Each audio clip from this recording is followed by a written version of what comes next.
ng nag-start ata tayo ng November ata tayo nag-start or December. Sa TikTok Sa or TikTok. sa F. November. Nung di Mesa Fam pa.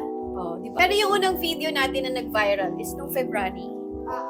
Yan yung gawang gawa, leave me breathless. Yan. Yan yung unang nag-viral na video namin. Tapos sumunod yung sa Generations. Sunod-sunod na.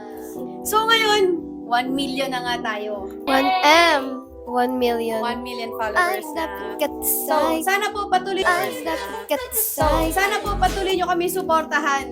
At dahil dyan, may gagawin kaming challenge mamaya. Yeah. Hihirapan ko na lang sila. Hindi, joke Ano lang. yan? Hindi naman. Mag-enjoy lang tayo. Dahil patatawanin natin sila. So, mamaya na lang!